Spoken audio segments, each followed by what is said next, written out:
Hi guys, எல்லாரும் எப்படி இருக்கீங்க? வாங்க இன்னைக்கு ஒரு புது ட்ராமா தான் பார்க்க போகிறோம். இந்த ட்ராமா பார்க்கறதுக்கு முன்னாடி என் சேனலுக்கு சப்ஸ்கிரைப் பண்ணாதவங்க சப்ஸ்கிரைப் பண்ணிக்கோங்க. மறக்காமல் ஒரு லைக் பட்டனை தட்டுங்க. ஏன்னா நீங்கள் போடுற ஒரு லைக்கு தான் என்னோட வீடியோவை 2 பேருக்காக சஜஷன் பண்ணோம். ஸோ மறக்காமல் லைக் பண்ணுங்க. வாங்க இப்போ ட்ராமாக்குள்ளே போகலாம். ட்ராமாவோட ஓப்பனிங்கில் நம்மளோட ஹீரோயினை தான் காமிக்கிறாங்க. அவங்க சடனாக தூங்கி முழிச்ச மாதிரி ஒரு ரியாக்ஷன் கொடுக்குறாங்க.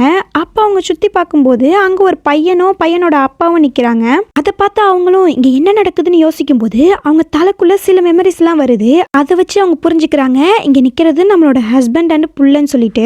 ஆனா இதெல்லாம் எப்படி நடந்தது? நான் 18 வயசுல தானே இருந்தேன். நான் மஷ்ரூம் தான் சாப்பிட்டேன். அந்த மஷ்ரூமால எனக்கு ஏதாவது தோணுதா? இது எல்லாமே எலியூஷனான்னு யோசிச்சுட்டு இருக்கும்போது அப்ப பிரின்சிபல் திட்டுறாங்க. உங்க பையனை நீங்க எப்படி வளர்த்து வச்சிருக்கீங்க? ஒழுங்கா கிளாஸ்க்கு வர மாட்டேங்கிறான், எக்ஸாம்ஸ் எழுத மாட்டேங்கிறான், அதோட ரவுடி பையன் மாதிரி சுத்திக்கிட்டு இருக்கான். இப்படிதான் உங்க குழந்தைய வளர்ப்பீங்களான்னு கேட்டுட்டு இருக்க. அப்ப ஹீரோயினும் அவரோட ஹஸ்பண்ட் தான் நம்ம கதையோட ஹீரோ. அவங்க 2 பேரும் சேர்ந்து அவன் பையனோட தலையமைக்கி, சாரி மேடம், இன்னொரு முறை இந்த மாதிரி நடக்காது, நாங்க உங்களுக்கு வாக்கு கொடுக்குறோம், இனிமே எங்க பையன் நல்ல பையனா இருப்பான்னு சொல்லிக்கிட்டு இருக்க. அதெல்லாம் பார்த்து அவன் பையனுக்கு தான் ஒன்றும் புரியல.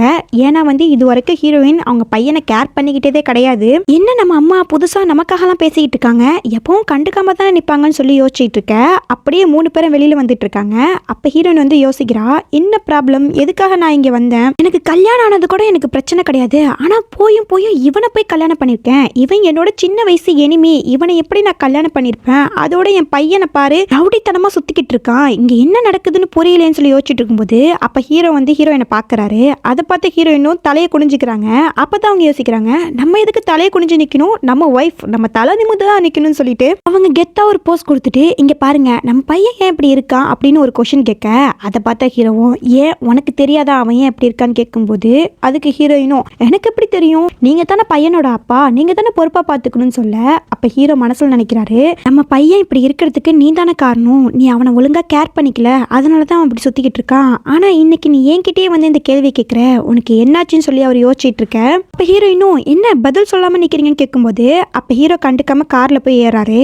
அதை பார்த்து ஹீரோயினும், எங்க தனியா விட்டுட்டு போக பாக்குறீங்க, என் பையனும் நானும் இந்த கார்ல தான் வருவோன்னு சொல்லி வாடா என் மகனேன்னு கூப்பிடும் போது பின்னாடி பார்த்தா அவனை காணும். ஏன்னா இவங்க 2 பேரும் பேசிட்டு இருக்கும் போதே அவன் எஸ்கேப் ஆகி ஓடிட்டான். அதை பார்த்து ஹீரோயினும், என் பையனை காணும், என் பையன் எனக்கு வேணும்னு சொல்லி அவங்க தேடிட்டு போறாங்க. இங்க இவன் கேம் விளையாடிட்டு இருக்கான். இவனோட பேர் ஜிங்சு. அப்ப அவங்க ஃப்ரெண்ட்ஸ் கேக்குறாங்க, என்னடா இப்பதான் ஸ்கூல்ல இருந்து உங்க அம்மா கூட வெளியில போனேன், இப்ப திரும்பி இங்க கேம் விளையாடுற, உங்க அம்மா உன்னை தேட மாட்டாங்களான்னு கேட்கும்போது அதுக்கு அவனும், எங்க அம்மாலாம் தேட மாட்டாங்க, ஏன்னா என் மேல கேர் பண்ண யாருமே கிடையாதுன்னு சொல்லும்போது இந்த ஹீரோயின் ஒரு கம்பை எடுத்துக்கிட்டு வராங்க. அதை பார்த்து ஜிங்ஸுக்கும் ஒன்னும் புரியாம நிக்க. அப்ப ஹீரோயின் உனக்கு எவ்வளவு தைரியம், அம்மா கூட இல்லாம இங்க கேம் விளையாடுறேன்னு சொல்லி அடிக்க போக அவனும் அந்த கம்பை பிடிச்சிட்டு, இப்ப என்ன புதுசா என் மேல நீங்க பாசம் வைக்கிறீங்க, இவ்வளவு நாள் நீங்க என்ன கேர் பண்ணிக்கவே இல்ல, இதே போலவே எப்பவும் இருங்க, நானும் எப்பவும் போல கேம் விளையாடிக்கிட்டு ஊர் சுத்திக்கிட்டு இருப்பேன்னு சொல்ல. அதை கேட்டு ஹீரோயினுக்கு செம டென்ஷன் ஆகுது. ஒழுங்கா இப்ப வீட்டுக்கு வர, இல்லைன்னா நான் என்ன பண்ணுவேனே தெரியாதுன்னு சொல்லி அவ கத்திக்கிட்டு இருக்க. அதெல்லாம் பார்த்து ஹீரோக்கு ஒன்னும் புரியல, என்ன நடக்குது இங்க, இவ ரொம்ப டிஃப்ரெண்டா நடந்துக்கிறாளேன்னு சொல்லி யோசிக்கிறாரு. பிறகு நைட்டு காமிக்கிறாங்க. ஹீரோ டாக்டருக்கு கால் பண்ணி கேட்கிறாரு. அப்ப டாக்டர் சொல்றாரு, ஹீரோயினுக்கு தலையில ப்ராப்ளம் இருந்துச்சு, அவங்க சில விஷயங்களை மறக்க நிறைய வாய்ப்பு இருக்கு, சோ அதனால சில விஷயங்களை மறந்துட்டாங்க போலன்னு சொல்லும் போது இப்பதான் ஹீரோக்கு புரியுது ஏன் ஹீரோயின் வித்தியாசமா நடந்துக்கிட்டாங்கன்னு சொல்லி. இங்க ஹீரோயின் பெட்ல படுத்து புலம்பிக்கிட்டு இருக்காங்க. என்னோட வாழ்க்கையில என்னதான் நடக்குது, என்னோட 18 வயசுக்கு மேல எனக்கு என்ன நடந்துச்சுங்கிறது ஞாபகமே இல்ல, அதோட பார்த்தா எனக்கு ஒரு ஹஸ்பண்ட் குழந்தைன்னு இருக்காங்க, சரி ஒரு பையன் தானே ரவுடியா இருக்கான், அவனை சமாளிச்சுலாம் பார்த்தா இங்க பார்க்கும்போது தான் தெரியுது எனக்கு இன்னும் 2 குழந்தைங்க இருக்குன்னு. இதுல பையன் என்னன்னா ரொம்ப இன்டர்வேட்டா இருக்கான், பேசவே மாட்டான், இன்னொருத்தவன் பார்த்தா படம் வரைஞ்சுக்கிட்டே இருக்கான், அவனை யார் கூடயும் ஒட்ட மாட்டான், இன்னொருத்தவன் அதுக்கு மேல ரவுடி பையனா இருக்கான், எல்லார்கிட்டயும் சண்டை போட்டுட்டு இருக்கான். இவங்க 3 பேரையும் வச்சு நான் எப்படி சமாளிக்க போறேன், எப்படி இதுங்க 3த்தையும் நான் நார்மல் லைஃபுக்கு கொண்டு வருவேன்னு தெரியலையேன்னு சொல்லி யோசிச்சுட்டு இருக்காங்க. பிறகு ஹீரோ தூங்க வராரு. அப்போ ஹீரோயின் போர்வை மேலே படுத்திருக்காங்க. அந்த போர்வையை பிடிச்சி ஹீரோ இழுக்கும்போது ஹீரோயினை சேர்ந்து ஹீரோ மேலே விழுந்துடுறாங்க. அப்போ ஹீரோ பார்க்குறாரு, அவருக்கு என்ன செய்யறதுனே தெரில. ஏன்னா ஹீரோயினை ரொம்ப நாளைக்கு பிறகு இவ்வளோ கிட்ட பார்க்குறாரு.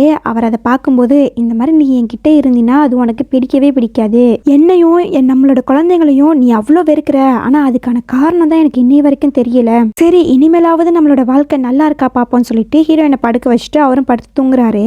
ஆனால் ஹீரோயின் தூங்கவே இல்லை. அப்ப அப்போ ஹீரோயின் ஒரு ஃப்ளாஷ்பேக் யோசிச்சு பார்க்குறாங்க. ஸ்கூல் டைமில் வந்து ஹீரோயின் தப்பிச்சு ஓடலாம் பார்த்துருப்பாங்க போல். அப்போ ஹீரோ வந்து இந்த மாதிரி நீ மட்டும் வெளியில் போனேன் நான் உங்கள் அப்பா கிட்டே மாட்டி விட்டுருவேன்னு சொல்லி மிரட்டியிருப்பாரு. அதெல்லாம் இப்போ யோசிச்சு பார்த்துட்டு இப்போ அவன் திமிர் பிடிச்சவனா பிடிக்காதவனா இருந்தான். ஆனால் இப்போ பரவாயில்லையே, இப்போ கொஞ்சம் கைண்டாக நடந்துக்கிறான். ஆனால் அப்படி இருக்கும்போதும் நான் ஏன் அவனை வெறுத்திருப்பேன்னு சொல்லி யோசிக்கிறாங்க. அப்படியே அவங்க ரூம் ஃபுல்லாக தேடி பார்க்கும்போது இவங்களோட டைரி கிடைக்குது. அதை அவங்க படித்து பார்க்கும்போது ஹீரோயின் 2வது ப்ரெக்னெண்ட்டாக இருந்திருக்காங்க. அப்போ அவங்க பையன் வந்து ரொம்ப சீரியஸான இல்னஸ்ல இருந்திருக்கான். அவங்களால சமாளிக்கவே முடியல. ஹீரோவும் கூட இருந்து ஹெல்ப் பண்ணவே இல்லை. நிறைய பிஸ்னஸ் ட்ரிப் இருக்குன்னு சொல்லி கிளம்பியிருப்பாரு. இப்போ ஹீரோயின் மொபைலுக்கு ஒரு ஃபோட்டோ வந்திருக்கும். அதில் ஹீரோ வந்து இன்னொரு பொண்ணு கூட சுற்றுற மாதிரி தெரிஞ்சிருக்கும். அதை பார்த்த ஹீரோயின் எனக்கே சீட் பண்ணுறேன்னு சொல்லி மனசே வெறுத்து போயிருப்பாங்க. டிவோர்ஸ் வாங்கலாம் நினைக்கும் போது குழந்தைங்களோட எதிர்காலத்துக்காக அமைதியாக இருந்திருப்பாங்க. அதை இப்போ ஹீரோயின் தெரிஞ்சுக்கிட்டு அடப்பாவி மனுஷா இவ்வளோ நேரம் நல்லவ மாதிரி நடிச்சியடா, நான் கூட நம்பிட்டேன். ஆனால் எனக்கே தெரியாமல் பின்னாடி எனக்கு சீட் பண்ணிக்கிட்டு இருக்கியா, நான் வாழ்க்கை பூரா உன்னை மன்னிக்கவே மாட்டேன்னு சொல்லி யோசிச்சுட்டு இருக்காங்க. அப்போ வெளியில் வந்து ஜிங்ஸுவை காணுன்னு சொல்லி கத்திக்கிட்டு இருக்காங்க. அதை பார்த்த ஹீரோவும் ஹீரோயினும் என்னாச்சுன்னு சொல்லி வெளியில் பார்க்கும்போது ஜிங்ஸு வந்து இங்கேருந்து தப்பிச்சு போயிட்டாரு. ஆனால் எங்கே போனாருன்னு தெரியலன்னு சொல்லும்போது அப்போ அவங்க தேர்ட் பையன் ஷென் அங்கே வந்து ஒரு டிராயிங்கை காமிக்கிறான். அதை பார்த்த ஹீரோயின் என்ன ஏதோ ஒரு வேர் ஹவுஸ் வரைஞ்சி வச்சிருக்கேன், எனக்கு ஒன்றுமே புரியலையே, ஏதாவது வாயை திறந்து சொல்லுங்கும்போது அதை பார்த்த ஹீரோ நம்ம பையனால பேச முடியாது, அதை நீ மறந்துட்டியான்னு கேட்க அப்பதான் ஹீரோயினுக்கு தெரியுது, ஓ இதனால தான் நம்ம பையன் அமைதியாக இருந்தானா, என்னோட பையனுக்கா இப்படி ஒரு நிலைமை வரணும்னு சொல்லி அவங்க ஃபீல் பண்ணுறாங்க. அப்போ ஹீரோ வந்து அந்த டிராயிங்கை பார்த்துட்டு நம்ம பையன் ஏதோ ஒரு வேர் ஹவுஸ்க்கு தான் போயிருக்கான், அங்கே போகணும்னு சொல்லிட்டு போகிறாங்க. அப்படி அங்கே போகும்போது அங்கே ஒரு பொண்ணு நிற்கிறா. இந்த பொண்ணு பேர் வந்து ஜியா, ஜிங்ஸுவோட டீச்சர். வாங்க யன்சு வந்துட்டீங்களா, பசங்களாம் இங்கே ஃபைட் பண்ணுறாங்கன்னு கேள்விப்பட்டேன், அதனால தான் நானும் இங்கே வந்தேன்னு சொல்லிட்டு ஹீரோயினை பார்க்குறான். நீங்கள் எதுக்கு இங்கே வந்தீங்கன்னு கேட்கும்போது எது நான் ஏன் இங்கே வந்தேனா, நான் அவனோட அம்மா, நான் வராமல் வேற யார் வருவான்னு கேட்க, ஓ நீங்கள் எதுவும் தப்பாக நினைக்காதீங்க, இது வரைக்கும் நீங்கள் ஸ்கூலுக்கு வந்து நான் பார்த்ததே இல்லையா, ஸோ அதனால தான் நான் டிவோர்ஸ் ஆகிடுச்சோன்னு நினச்சேங்கும் போது அதை கேட்ட ஹீரோயினுக்கு செமக்கவும் வருது. ஆனால் நான் அப்புறமா பார்த்துக்கிறேன்னு சொல்லிட்டு ஹீரோயின் உள்ளே போகிறாங்க. பின்னாடி ஹீரோவும் உள்ள போக பார்க்க இவ வந்து விட மாட்டேங்கிறா. யான்சோ நீங்க உள்ள போகாதீங்க, உங்களுக்கு அடிபட்டுற போதுன்னு சொல்லிக்கிட்டு இருக்க, என்ன பேசுற நீ, என் பையன் உள்ள இருக்கான் என்ன போகாதான்னு சொல்றேன்னு சொல்லிட்டு ஹீரோ உள்ள போறாரு. இவளுக்கு வந்து இங்க கடுப்பாகுது. இவ வந்து ஹீரோவை கரெக்ட் பண்ண ட்ரை பண்றா போல, அதனால தான் இப்படிலாம் பண்ணிக்கிட்டு இருக்கா. இங்க ஜிங்ஸும் சில பசங்களும் சண்டை போட்டுட்டு இருக்காங்க. அதை பார்த்த ஹீரோயின் யாரா என் பையன் அடிக்கிறது, என்ன மீறி நீங்க அடிச்சிடுவீங்களான்னு சொல்லி வீரமங்கையாட்ட வந்துகிட்டு இருக்க. அதை பார்த்து அங்குள்ள பசங்களாம் யாருக்கு அதுல பூ சுத்த பாக்குறீங்க, ஜிங்ஸுக்கு அம்மா இல்லைன்னு சொல்லி ஸ்கூல் ஃபுல்லா தெரியும், இப்ப என்ன நீங்க புதுசா அம்மான்னு சொல்லிட்டு வரீங்கன்னு கேட்க அது கேட்டு ஹீரோயினுக்கு செமக்கம் வருது. அவங்க காலில் இருந்த ஷூ எடுத்து தூக்கி போடலான்னு போகும்போது அப்ப ஹீரோ அங்க கரெக்டா வந்து அவரோட ஷூவை தூக்கி போட்டுறாரு. அதை பார்த்த பசங்களும் என்ன இப்பெல்லாம் பண்ணா நாங்க பயந்துருவோமான்னு சொல்லி கேட்டுக்கிட்டு இருக்க. அப்ப ஹீரோ அங்க வந்து உங்க ஸ்கூல் பிரின்சிபல் இங்க நான் வர சொல்லியிருக்கேன், கொஞ்ச நேரத்துல அவங்க வந்துருவாங்கன்னு சொல்ல, ஆனா அந்த பசங்க வந்து அங்கிள் என்ன பூச்சாண்டி காமிக்கிறீங்கன்னு சொல்லி கேட்டுட்டு இருக்கும் போதே அங்க பிரின்சிபல் வந்துடுறாங்க. சாரி சார் எங்களை மன்னிச்சிட்டீங்க, இனிமே எங்க ஸ்கூல் பசங்க இந்த மாதிரிலாம் பண்ண மாட்டாங்கன்னு சொல்லி அவங்க பசங்களை அழைச்சிட்டு போயிடுறாரு. இப்ப இங்க ஜியா வந்து யான்சு ஓகேவா உங்களுக்கு ஒன்றும் அடிப்படலையே, நான் ரொம்ப பயந்துட்டேன்னு சொல்லி சீன் போட்டுட்டு இருக்கேன். இதெல்லாம் பார்க்கும்போது ஜிங்ஸுக்கே பிடிக்கல. டீச்சர் நீங்க இங்க என்ன பண்றீங்கன்னு கேட்கும்போது அதை பார்த்த ஹீரோவும் என்னடா அப்படி பேசுற, டீச்சர் உனக்காக தான் இங்க வந்திருக்காங்க, அவங்களுக்கு நீ தேங்க்ஸ் சொல்லுன்னு சொல்ல இதெல்லாம் ஹீரோயினுக்கு சுத்தமா பிடிக்கவே இல்லை. யான்சு என் கால் ரொம்ப வலிக்குதுன்னு சொல்லும் போது ஆனா ஜியாவும் சும்மா இருக்க மாட்டா. அவளும் போட்டி போட்டுக்கிட்டு யான்சு என்னோட கார் வந்து பிரேக் டவுன் ஆயிடுச்சு, என்ன நீங்க டிராப் பண்ணிடுவீங்களான்னு கேட்க அப்ப ஹீரோயின் வந்து ஹீரோ ஒரு பார்வை பார்க்கறா. நீ மட்டும் அவளை என் கார்ல ஏத்துன நீ செத்தடான்னு சொல்லி பார்க்க ஹீரோவும் அவங்களோட மைண்ட் வாய்ஸை நல்லாவே கேட்ச் பண்ணிடுறாரு. அசிஸ்டன்ட் இந்த மாதிரி ஜியா மேடம் ட்ராப் பண்ணிடுன்னு சொல்ல அதை கேட்ட ஜியாவுக்கு புஷ் ஆகிடுது. அப்ப ஹீரோ வந்து ஹீரோயினை டக்குன்னு தூக்கிக்கிறாரு.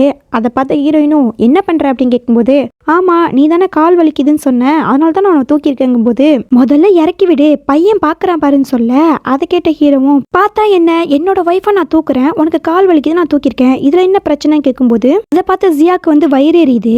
ஹீரோயினும் ஜியாவை வெறுப்பேற்றணுங்கிறதுக்காகவே இன்னும் கொஞ்சம் எக்ஸ்ட்ரா கியூட்னஸ்லாம் போட்டுட்டு இருக்காங்க. ஆனா இங்க ஜிங்ஸுக்கு தான் ஒண்ணுமே புரியல, என்ன நம்ம அம்மா அப்பா வந்து டிவோர்ஸ் பண்ண போறாங்கன்னு பார்த்தா இவ்வளோ க்ளோஸா இருக்காங்களே, ஒருவேளை நம்ம தான் தப்பா புரிஞ்சிட்டு இருக்கோமோன்னு யோசிக்கிறான். மறுநாள் ஹீரோயின் வந்து மேடிக்கிட்ட விசாரிச்சுட்டு இருக்காங்க. இந்த மாதிரி யான்சு சார் எங்கேயாவது அவுட்டிங் வெளியில போயிருக்காரா இல்ல ஏதாவது பொண்ணு ஏதாவது வீட்டுக்கு அழைச்சிட்டு வந்திருக்காரான்னு கேட்கும்போது அப்பெல்லாம் கிடையாதுமா, ஒரு பொண்ணு கூட சார் வீட்டுக்கு அழைச்சிட்டு வந்தது கிடையாது, அதோட அவர் வெளியில எங்கேயும் தங்கினது கிடையாது, ஒரு முறை நீங்க 2 பேரும் ரொம்ப சண்டை போட்டுட்டு இருந்தீங்க, அப்ப நீங்க அவரை வீட்டை விட்டு வெளியில போன்னு சொன்னீங்க, அந்த ஒரு நாள் மட்டும்தான் அவர் வெளியில தங்கினாரு, மத்தபடி வீட்டுக்கு வந்துருவாருன்னு சொல்ல அதை கேட்ட ஹீரோயின் என்ன நான் வெளியில போன்னு சொன்னதுக்காக அவன் வெளியில போனானான்னு கேட்க அதுக்கு மேடம் ஆமான்னு சொல்லிட்டு இருக்காங்க. என்ன இவன் எப்படிப்பட்ட ஆளுன்னு புரிஞ்சிக்கவே முடியலையே, இவன் நல்லவனா கெட்டவனா தெரியலேன்னு சொல்லிட்டு ஹீரோட ஸ்டடி ரூம்ல போய் தேடி பாக்குறாங்க. அப்ப அங்க ஒரு ஹீரோவோட மேகசின் இருக்கு. அதை பார்த்து அவங்களும் இதுல இவன் ரொம்ப அழகா இருக்கான்னு யோசிச்சுட்டு இருக்க. அப்ப ஹீரோ பின்னாடி வந்துடுறாரு. என்ன அது உனக்கு ரொம்ப பிடிச்சிருக்கான்னு கேட்க, அப்படிலாம் ஒன்றும் இல்லையேன்னு சொல்லிக்கிட்டு இருக்க. அப்ப ஹீரோ வந்து ஒரு நெக்லஸை ப்ரெசென்ட் பண்றாரு. அதை பார்த்த ஹீரோயின் என்ன இவன் எனக்கெல்லாம் கிஃப்ட் ப்ரெசென்ட் பண்றான்னு சொல்லிட்டு அதை சந்தோஷமா வாங்கிக்கிறாங்க. இந்த நெக்லஸ் வந்து ஹீரோயின் ஏற்கனவே ஆசைப்பட்ட நெக்லஸ் போல. ஹீரோ வந்து அந்த நெக்லஸை கண்டுபிடிச்சு அதை வாங்கிட்டு வந்து கொடுத்துருக்காரு. அதோட ஹீரோவே வந்து ஹீரோயினுக்கு அந்த நெக்லஸையும் போட்டு விடுறாரு. அப்ப ஹீரோ வந்து தாங்கிக்கிட்டே உன்கிட்ட ஒன்று சொல்லணுங்கும் போது அதுக்கு ஹீரோயினும் என்னன்னு கேட்க, இல்ல ஸ்கூல் ரீயூனியன் பார்ட்டி நடக்க போகுது, அதுக்கு வந்து டீச்சர் ஷென் வராரு, அவர் என்னை பார்க்கணும்னு ஆசைப்படுறாரான்னு சொல்ல நினைச்சேன். அப்பவே நினைச்சேன் எனக்கு கிஃப்ட் எல்லாம் வாங்கி கொடுத்து என்னை காக்கா பிடிக்கிறதுக்காக தானே இந்த மாதிரிலாம் செஞ்சிருக்க. டீச்சர் ஜியா தானே உன்னோட ஃபர்ஸ்ட் லவ், அவளை பார்க்க போறதுக்காக தானே நீ இப்ப இவ்வளோ பேசிக்கிட்டு இருக்கங்கும் போது அதை கேட்ட ஹீரோ, நீ வந்து தப்பா புரிஞ்சிட்டு இருக்க, அதெல்லாம் ஒண்ணுமே கிடையாது. அதோட நான் சொல்ல வந்ததையும் முழுசா சொல்ல, அந்த ஸ்கூல் ரீயூனியன் பார்ட்டிக்கு நான் போறேன், என் கூட சேர்ந்து நீயும் வரியான்னு கேட்க வந்தேன்னு சொல்ல அதை கேட்ட ஹீரோயினுக்கு ரொம்ப சந்தோஷமாகிடுது. மறுநாள் ரீயூனியன்ல காமிக்கிறாங்க. அந்த ஜியா வந்து ஹீரோ வாங்கி கொடுத்த நெக்லஸ் மாதிரி அவளும் ஒன்று போட்டிருக்கா. அதை போட்டுட்டு அவர் தான் வாங்கி கொடுத்தாருங்கிற மாதிரி சீன் போட்டுக்கிட்டும் இருக்கா. அப்ப ஹீரோயினும் அதே நெக்லஸ் போட்டுக்கிட்டு அங்க வந்துட்டு இருக்க. அப்ப ஃப்ரெண்டுக்காரங்களாம் என்ன நீ இவ்வளவு மாதிரி நெக்லஸ் போட்டிருக்க, உன்னோடது ஃபேக்கான்னு சொல்லி ஹீரோயினை அசிங்கப்படுத்திட்டு இருக்காங்க. ஆனா அதுக்கு ஹீரோயின் கண்ணை நல்லா ஒத்து பாருங்க, யாரோடது ஃபேக்குன்னு தெரியும், அவ போட்டிருக்கிறது வெறும் கல்லு, வேணா உரசி பார்த்துக்கோங்கன்னு சொல்ல அப்ப ஜியா போட்டிருக்கிறது ஃபேக்குங்கிறது எல்லாருக்கும் தெரிஞ்சு போயிடுது. அங்க ஜியாக்கு ஒரே அவமானமா போயிடுச்சு. இப்ப ஹீரோயின் அங்க வந்து உட்கார்ந்து இருக்கும் போது என்ன உன்னோட ஹஸ்பண்டை காணும், ஏன் உன்னை தனியா அனுப்பி விட்டுறான்னு கேட்டுட்டு இருக்க.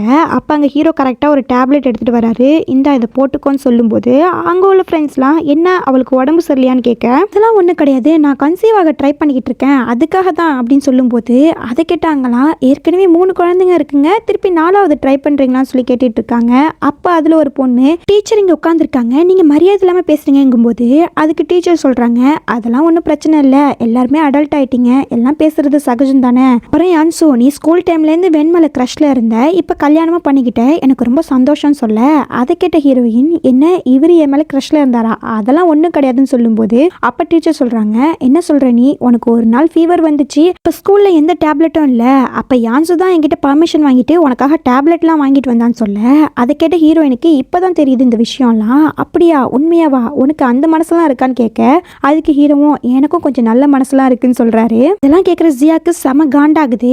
அப்ப ஜியாவோட ஃப்ரெண்டு ஒருத்தி, யான்சு உனக்கு ஞாபகம் இருக்கா 3 வருஷமா நீ ஃபுட் சாப்பிட்டியா, அது எல்லாமே ஜியா உனக்காக செஞ்சு கொடுத்ததுன்னு சொல்ல அதை கேட்ட ஹீரோ ஷாக் ஆகுறாரு. ஏன்னா அந்த ஃபுட்டு எல்லாமே ஹீரோயின் செஞ்சதுன்னு நினைச்சிட்டு தான் அவர் வாங்கி சாப்பிட்டுருப்பாரு போல. அதை இப்ப கேட்டுட்டு அப்படியா எனக்கு இந்த விஷயமே தெரியாதுன்னு சொல்லிட்டு ஒரு கார்டு எடுத்து ஜியா கிட்ட கொடுக்குறாரு. ஜியாவும் அந்த கார்டை வாங்கிட்டு எதுக்கு இந்த கார்டுன்னு கேட்கும்போது, இத்தனை வருஷமா நீ தான் எனக்கு ஃபுட்டு கொடுத்தேங்கிறது எனக்கு தெரியாது, அதுக்கான பேமெண்ட்டை அதை வச்சுக்கோன்னு சொல்ல அதை கேட்ட ஜியாக்கு செம கடுப்பாகுது. இத்தனை நாள் நான் உனக்கு ஃபுட்டு கொடுத்தது வெறும் காசுக்காக நீ நினைச்சிட்டு இருக்கேன்னு சொல்லி அவ கோச்சிக்கிட்டு போயிடுறா. அதை பார்த்த டீச்சரும் இங்க பாரு அவளை நீ மனசு ரொம்ப புண்படுத்திட்ட, அவளை போய் சமாதானப்படுத்துன்னு சொல்ல ஹீரோயினும் வந்து ஓகே போங்கிற மாதிரி தலையாட்டுறாங்க. ஜியாவை சமாதானப்படுத்த போறாரு. ஹீரோயினும் பின்னாடியே போறாங்க. அப்ப அவர் சொல்றாரு, ஜியா இங்க பாருங்க நான் உங்களை புண்படுத்தணும் இப்படி சொல்லலங்கும் போது அப்ப ஜியா சொல்றா, ஏன் உனக்கு தெரியாதா நான் உன்னை காதலிக்கிறேங்கிறது உனக்கு தெரியாதாங்கும் போது, நீ என்ன காதலிக்கலாம் ஆனா நான் என்னோட ஒய்ஃபை மட்டும்தான் காதலிக்கிறேன், அவ தான் என்னோட உயிர்னு சொல்ல அதை கேட்ட ஜியா கோச்சிட்டு போயிடுறா. ஹீரோயினும் இதெல்லாம் கேட்டுட்டு தான் இருக்காங்க. ஆனா அவங்க என்ன பேசினாங்கிறது தெரியல. இப்ப வீட்ல இருந்து கால் வருது, உடனே வீட்டுக்கு வாங்கன்னு சொல்லிட்டு ஹீரோயின் நேரா வீட்டுக்கு வந்து சிங்ஸோட ரூமுக்கு தான் வராங்க. ஏதோ ஒன்று காலில் பட்டு டொமைல்னு கீழே விழுறாங்க. இது மேலே கால் வச்சோம் அப்படின்னு பார்க்கும்போது தான் தெரியுது ஜிங்ஸு வந்து அவனோட டேப்லெட்டு ஃபோன் எல்லாத்தையும் உடச்சி வச்சிருக்கான். ஆனால் அதை பார்த்த ஹீரோயின் கொஞ்சம் கூட கோவப்படல. என்னடா தங்கம் கோவத்தில் வந்து நீ இதை உடச்சிட்டியா, சரி பரவாயில்ல நான் உனக்கு புதுசு எடுத்துட்டு வரேன்னு சொல்லி மேடிக்கிட்ட புதுசு எடுத்துட்டு வர சொல்றாங்க. ஆனால் ஹீரோயின் இப்படி பேசுறத பார்த்து ஜங்ஸு வந்து செமையா கோவப்படுறான். ஏன்னா ஏற்கனவே அவன் நிறைய கேம் விளாண்டு அவன் போர் அடிச்சு போயிட்டு அதை எல்லாத்தையும் உடச்சி போட்டிருப்பான். அவனுக்கு இப்படி இந்த ரூமுக்குள்ள இருக்கிறது பிடிக்கல. அப்ப அவன் சொல்றான், எனக்கு இந்த ரூம்குள்ள இருக்கிறது பிடிக்கல, நான் என்ன விலங்கா என்ன இப்படி அடைச்சு வச்சிருக்கீங்கன்னு கேட்கும்போது, நீ தானே சொன்ன உனக்கு கேம் விளையாட தான் பிடிக்கும், ஸ்கூல் போக பிடிக்கல, அப்படி ஸ்கூல் போனா நான் ஃபைட் பண்ணுவேன் ஸ்மோக் பண்ணுவேன்னு சொல்லி சொன்னேன், சரி உனக்கு பிடிச்ச கேமே நான் இப்போ வாங்கி கொடுத்துருக்கேன், இதுவும் உனக்கு பிடிக்கலன்னா நான் வேற என்ன தான் பண்ணுவேன், இப்போ உனக்கு என்ன தான் வேணும்னு கேட்கும்போது, ஏன் நான் கேட்குற எல்லாத்தையும் நீங்கள் கொடுத்துவீங்களா, எனக்கு என்னோட அம்மாவோட பாசம் வேணும், அது உங்களால் கொடுக்க முடியுமா, கண்டிப்பாக முடியாது, ஏன்னா உங்களுக்கு அப்பா கூட சண்டை போடவும் அதோட உங்கள் உடம்பு முடியாத 2 பசங்களையும் ஹீரோயின் பார்க்க தான் நேரம் கரெக்டா இருக்கு, என்ன பாக்குறதுக்கு இல்ல, தயவு செஞ்சு 2 பேரும் வெளியில போங்கன்னு சொல்ல ஹீரோயினுக்கு மனசு ரொம்ப கஷ்டமா போயிடுது. வெளியில வந்து அழுவுறாங்க.